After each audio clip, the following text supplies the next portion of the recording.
Trial of Sean Diddy Combs.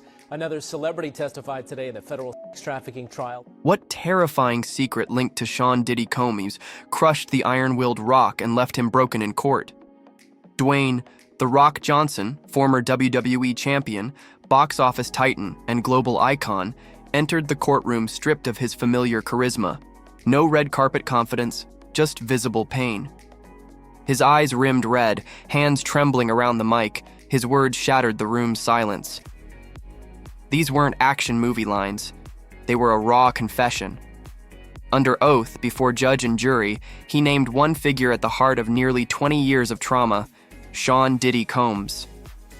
When The Rock described bizarre rituals, a final challenge, and a humiliating test of loyalty, Hollywood froze. The question everyone's asking: what exactly unfolded during those dark initiations, and why did he stay silent for so long?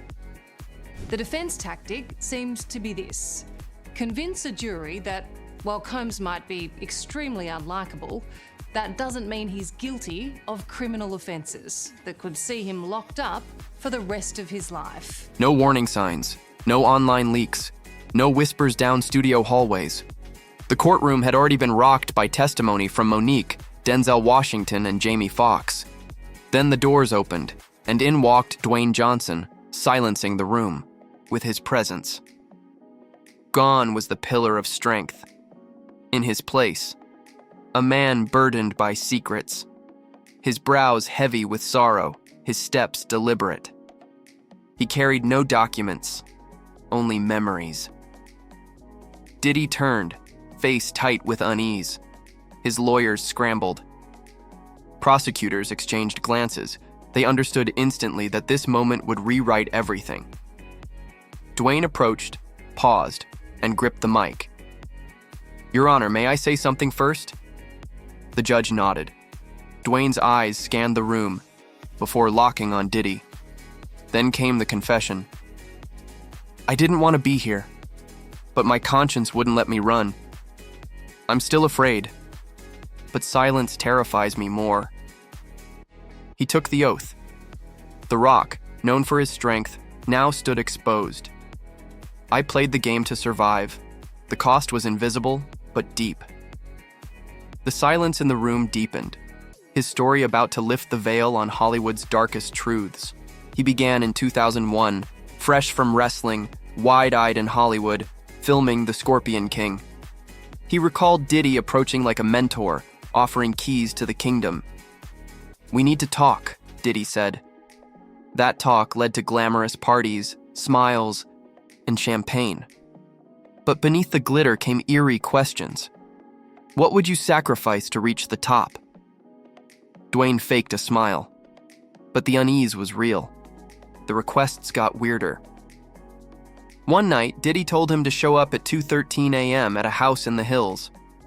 "That's when real decisions are made," Diddy said. Dwayne, nervous, waited alone until silent men in suits arrived. It felt like a ceremony. Then Diddy entered, lights off, voice echoing through hidden speakers. "Are you worthy? Are you ready?" Dwayne convinced himself it was all theatrical, but instinct screamed otherwise. Then Diddy invited him somewhere remote, alone. Dwayne resisted, but his agent urged him to go. It could change your career. And it did, but not in the way he expected. He paused. That night haunts me. He was blindfolded and driven to a mansion. He asked where they were going. The driver cranked the music instead. On arrival, he was led into a candle-lit room cloaked in black. 5 silent men sat around a table. At the head, Diddy, holding a glass of dark liquid. Then came a man in a white robe carrying a tray. Dwayne choked back emotion. "This is the part I've never told anyone. Not friends, not family." The lid lifted. A pale, damp, warm substance sat before him. Diddy spoke. "Eat this or disappear." Dwayne scanned the locked room. He asked if it was a joke. Silence. Diddy handed him a spoon. "Hollywood doesn't want talent, it wants submission." Dwayne's hands trembled. "I didn't want to do it," he whispered. But fear won. He took a bite. I don't remember the taste, just the laughter, the silence. For 30 minutes, he sat, finishing the ritual. Then Diddy clapped. "Welcome to the next step." Dwayne faced the jury. "I left that night with a piece of my soul gone. Not because of what I ate, but what I gave up." Therapy followed, but the red lanterns, the dish, they haunted him. I tried to speak, but even remembering it made it hard to breathe. His therapist helped him name the pain, but it never left. The courtroom was still. His testimony wasn't just a story, it was a cry against silence.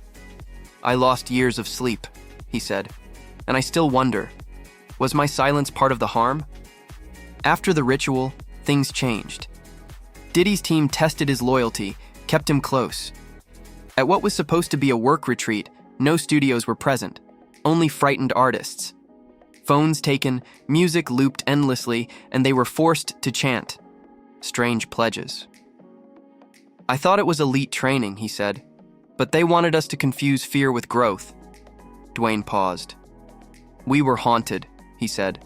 "That Last Supper, it left me questioning who I was." Through therapy, he saw the truth. The ritual was never just a test.